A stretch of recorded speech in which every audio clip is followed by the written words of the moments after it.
शेकरूच्या या जंगलामध्ये तुमचं स्वागत असो। सह्याद्रीच्या रांगांमध्ये वसलेलं भीमाशंकरचं हे सदाहरित जंगल।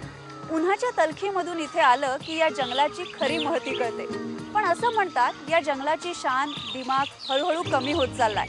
ही शान परत यावी म्हणून काही निसर्गप्रेमी धडपडतायत। आपण भेटणार आहोत अशाच काही धडपड्या माणसांना आणि शेकरूलाही।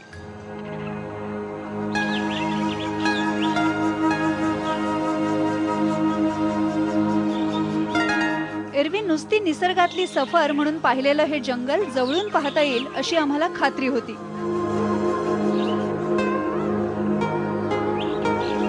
कारण महाराष्ट्राच्या वन खात्यानं स्वयंसेवी संस्था, निसर्ग अभ्यासक आणि गावकऱ्यांना एकत्र आणून इथे एक कार्यशाळा घेतली होती।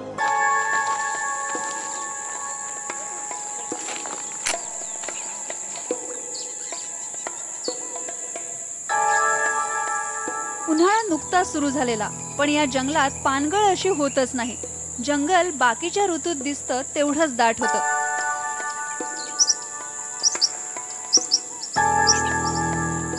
याच झाडांच्या दाटीत शेकरू म्हणजे जायंट स्क्विरलची बरीच घरटी दिसत होती।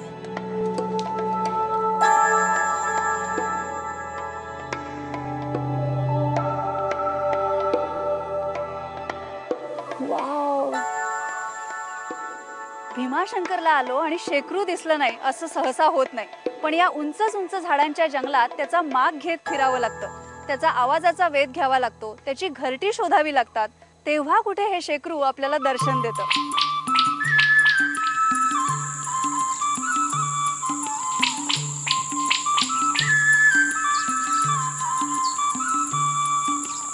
भीमाशंकरच्या या वैविध्यपूर्ण जंगलात आंबा, उंबर, जांभळं असं भरपूर खाद्य आहे। त्यामुळे शेकरं त्याच्यावर ताव मारतात।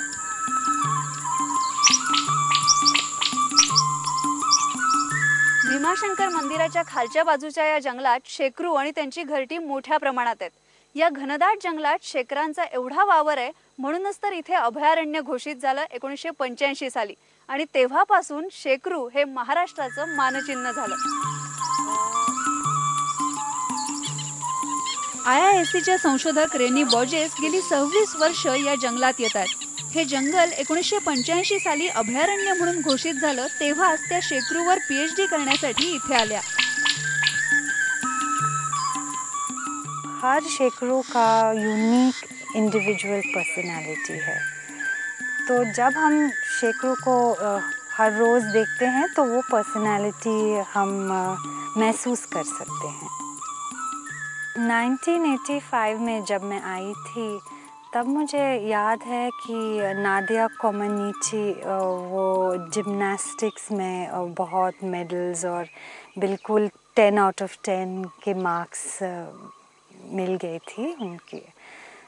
तो मैं याद करती हूँ कि यहाँ भीमाशंकर के राई में एक बहुत सुंदर सुरेख फीमेल स्क्विरल थी जो बिल्कुल मेरे कैलकुलेशन में बिल्कुल नादिया कोमानीची की टाइप थी। वो एकदम परफेक्ट जंप मारती थी, समरसॉल्ट करती थी जैसे नादिया कोमानीची करती थी। तो मैं हमेशा वो स्क्विरल की याद करती हूँ। शेकरूला उंच आणि आडव्या फांद्यांच्या कमानी असलेलं दाट जंगल लागतं। त्यामुळे ज्या जंगलात शेकरू आहेत ते जंगल चांगल्या दर्जाचं आहे असं म्हटलं जातं। कंजर्वेशन के लिए भी भीमाशंकर एक मॉडल सैंक्चुरी हो सकता है। कभी-कभी बहुत बड़ा जंगल में हम डिफ़िकल्टीज़ आते हैं, लेकिन भीमाशंकर इतना छोटा है और इतना सुंदर है और इतना पवित्र है। तो जायंट स्क्विरल और सुंदरता और पवित्रता में हम ज़रूर कनेक्शन कर सकेंगे। याआधी वन खात्यानं केलेल्या गणतीमध्ये इथे 1100 शेकरांची नोंद झाली आहे। सह्याद्रीच्या रांगांमध्ये इतर कुठेही दिसत नाहीत एवढी शेकरं या जंगलात दिसतात। भीमाशंकर जैसा जो जंगल है उससे जो पानी बरसता जब है तो पानी का जब एक वो पकड़ता है जंगल और फिर धीरे धीरे जो है नीचे की सारी नदियाँ जो हैं उसी से उत्पन्न होती हैं। तो अगर यहाँ का जंगल कट जाएगा तो वो पानी एक बार में ही पूरा नीचे चला जाएगा, नीचे बाढ़ आएगी और फिर जो गर्मियों में बिल्कुल पानी नहीं रहेगा। तो खाली अगर पानी की ही महत्व से आप देख लेते हैं बात, तो बहुत ही जंगल बचाना बहुत ज़रूरी है। इसके अलावा जैसे कि यहाँ के लोगों को तो मालूम ही है, जो खासकर यहाँ पे जो ग्रामवासी हैं, जो यहाँ पे किसान लोग हैं, उनको तो खास मालूम है कि इस जंगल का और उनकी जो कृषि है उन दोनों के बीच में क्या रिश्ता है। जंगलाच्या आतल्या भागात म्हणजे देवराईमध्ये अजूनही सगळं आलबेल आहे, पण मंदिराच्या दिशेनं आणि डोंगर माथ्यावर जावं तसं जाणवतं जंगल फार झपाट्यानं बदलत चाललंय।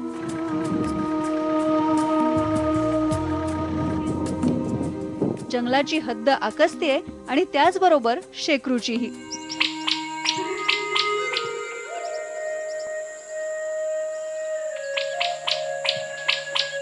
शेकरूचा आवाज ऐकत या शांत जंगलात इथेच थांबावंसं वाटतं, पण थोडं पुढे जाऊया, ब्रेक घेऊया आणि ब्रेक नंतर बघूया हे जंगल कोणकोणती आव्हानं झेलतंय।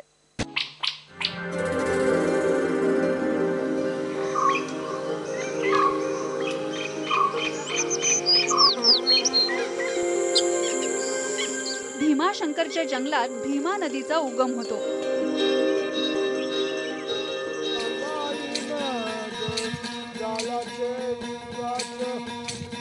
आणि इथे शंकराचं प्राचीन मंदिरही आहे।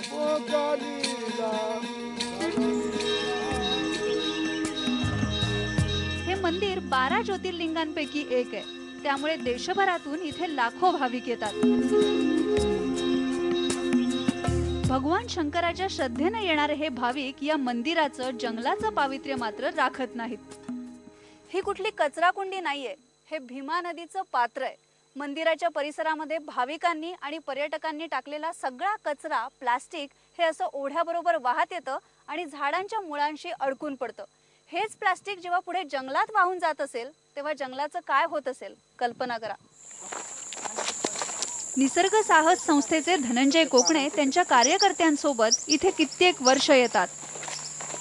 झाडांच्या भोवती पडलेल्या प्लास्टिकच्या वेढ्यातून ते जंगलाची सुटका करतात।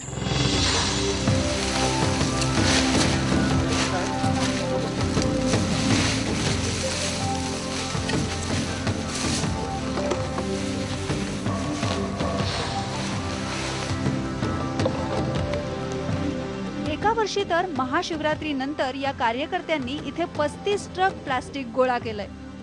मी तर आशावादी आहे आणि मी जंगल वाचवायचा मी तर प्रयत्न करीन, जोपर्यंत मला शक्य आहे तोपर्यंत मी या ठिकाणी येईल आणि तो प्लॅस्टिक कचरा गोळा करील, कारण मला त्यातून पण आनंद भेटतो। ठीक आहे, ते त्यांचं काम करतात, मी माझं काम करेल, परंतु होईल जर भाविक, आज जास्त जो प्रॉब्लेम होते तो भाविकांमुळे, तर भाविक येऊन बेशिस्त वागतात। जर त्या लोकांनी व्यवस्थित शिस्तबद्ध वागले आणि जर फॉरेस्ट किंवा ग्रामपंचायत आणि देवस्थान ट्रस्ट यांनी पण एक संयुक्त कमिटी करून जर त्याच्या व्यवस्थित कंट्रोल केलं तर नक्की ही परिस्थिती हातात राहील, हाताबाहेर जाणार नाही। हा कचरा असा आहे की हा नुसता गोळा करून साफ होणारा नाहीये, हा कुठेतरी रेग्युलेट झाला पाहिजे। हा आत येताच कामा नाही किंवा हा याच्यासाठी शासकीय यंत्रणा, जे काही डिपार्टमेंट्स याच्यात इन्व्हॉल्व असतील, प्लॅनिंग डिपार्टमेंट असेल, फॉरेस्ट डिपार्टमेंट असेल, यांनी कुठेतरी तो डिपॉझिट करून घेणे, आलेल्या जो पिलग्रिम असेल, तीर्थयात्री असेल किंवा टुरिस्ट असेल, त्याला याच्यासाठी जबाबदार धरणे हे खूप महत्त्वाचं आहे।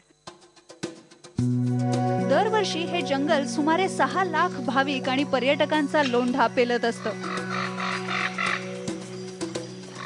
एक मादी शेजारी आहेत आणि इथे जे आहे नर आहे। वन खात्याचे अधिकारी या जंगलाबद्दल जागृती निर्माण करण्याचा प्रयत्न करतात,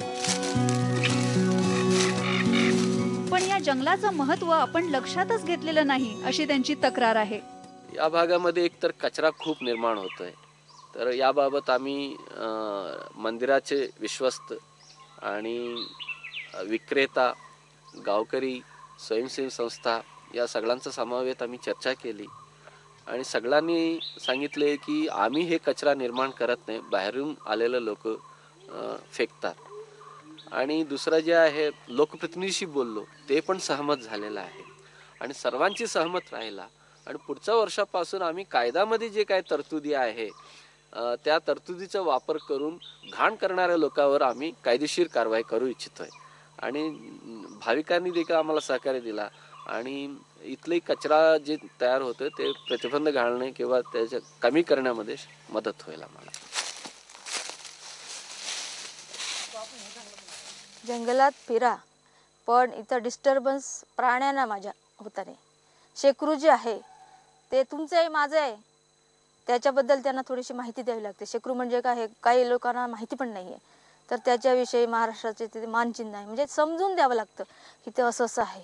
मग ते ॲक्सेप्ट करतात की ठीक आहे बरोबर आहे, हॉर्न वाजवू नका गाड्यांचे, किंवा इथे स्मोकिंग करू नका, किंवा इथं तुमचा सध्या मोबाईल फोटोग्राफी एवढं हे करू नका, म्हणजे तुम्हाला फिरायला काय हरकत नाही, प्रॉब्लेम नाही. या जंगलात साचलेले प्लास्टिकचे ढीग एवढीच एक समस्या नाहीये. इथे चहूबाजूंनी अतिक्रमणांचाही वेढा पडलाय. भीमाशंकरच्या जंगलाच्या डोक्यावरच्या वनस्पती पॉइंटवर आता आपण आहोत. इथून सभोवार पाहिलं की भीमाशंकरचं गर्द हिरवं जंगल दिसतं. हेच दृश्य इथेही दिसायला हवं, पण इथे दिसतात ती बेसुमार वाढलेली बांधकामं. या बांधकामामुळे या जंगलाचा मध्यभागच पूर्णपणे उजाड झालाय. साधूंचे मठ, आश्रम, सभामंडप, हॉटेल्स अशा नावाखाली ट्रस्टच्या जागा बळकावल्या गेल्यात आणि अभयारण्याच्या हद्दीत असलेल्या गावांमध्येही सिमेंट कॉन्क्रीटची जंगलं उभी राहिली आहेत. हनुमान तळ्यावर झालेल्या या अतिक्रमणांनी तर इथली शांतताच भंग पावली आहे. सबसे पहले तो हम ये समझ लें और सबको पूरे महाराष्ट्र भर में बताएं कि भीमाशंकर बहुत ही महत्वपूर्ण जंगल है. शेकरू बचाने की बात खाली शेकरू वाली बात नहीं है, लेकिन नीचे रहने वाले हजारों लाखों लोगों के पानी के स्रोत और बाकी जो अन्य आजीविका के लिए वो सबका महत्व जो है इस जंगल से निकलता है. ये बात अगर हम समझ लें पहले अपने आप, और उसके बाद पूरे राज्य भर में, राष्ट्र भर में हम बताएं, तो फिर लोग उठ के कहेंगे हाँ ये बात तो बिल्कुल सही है.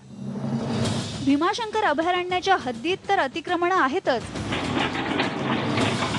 पण या जंगलावर आता मोठमोठ्या प्रकल्पांनीही घाला घातलाय.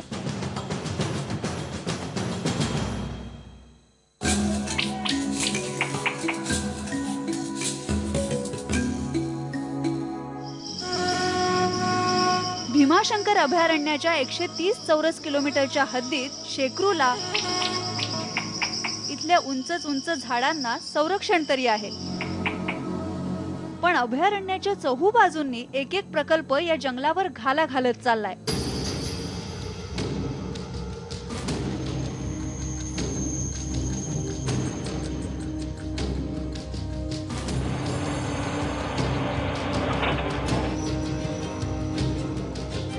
भीमाशंकरच्या लगतच उभा राहिलेला हा एनरकॉनचा पवनचक्क्यांचा प्रकल्प. एनरकॉननं वन खात्याकडूनच हे जंगल लीजवर घेतलं आणि पवनचक्क्या उभारण्यासाठी सदाहरित जंगलाची कत्तल केली.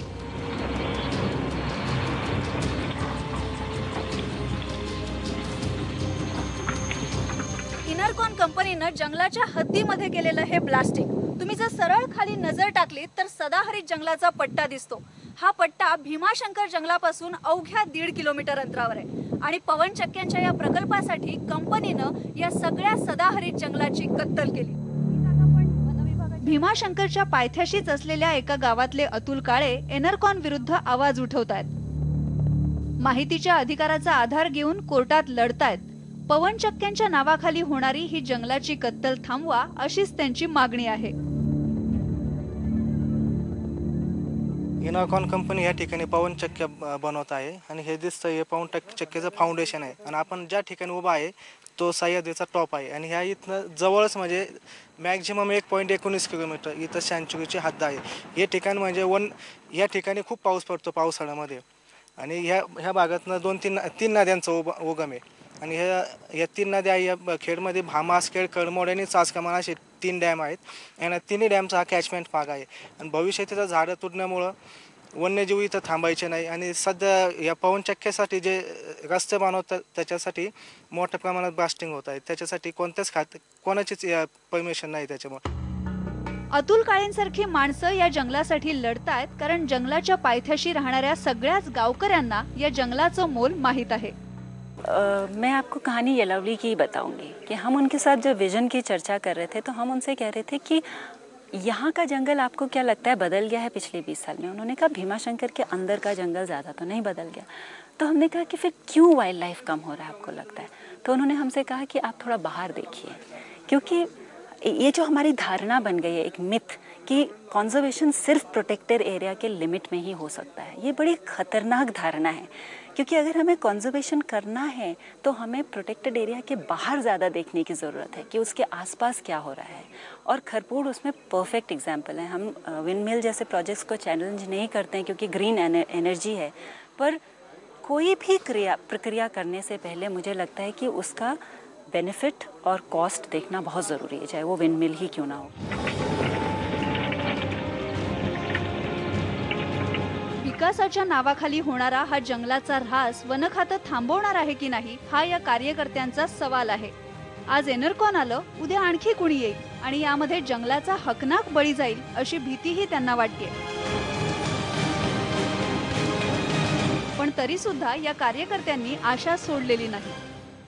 10 साल या 15 साल की एक नीति बनाने के लिए लोग अभी बैठे, सब लोग साथ बैठे, गांव के लोग, NGOs, फॉरेस्ट डिपार्टमेंट, एक्सपर्ट्स वगैरह सब साथ बैठ के अगले 1 साल में ये बन सकता है। इसमें कोई बहुत दिक्कत की बात नहीं है। अगले साल में पूरी प्लानिंग, पूरी प्रक्रिया चल सकती है जिसमें कि सब लोग बैठ के कहें कि ठीक है, भीमाशंकर और उसके आसपास के 5-10 किलोमीटर रेडियस का जो इलाका है उसमें कहाँ पे क्या होना चाहिए, विकास कहाँ पे किस तरह के हो, संरक्षण किस तरह से हो, लोगों की भागीदारी कैसे हो, वो सब साथ मिलकर अगर कर सकते हैं और सरकार की अगर इसमें फिर कमिटमेंट है कि हम 15 साल तक ये कार्यक्रम चलाएंगे तो फिर भीमाशंकर बचेगा। शेकरूच्या जंगलाची ओळख जपावी म्हणून निसर्गप्रेमींनी दिलेली ही हाक या जंगलात पावला गणिक ऐकू येत राहते।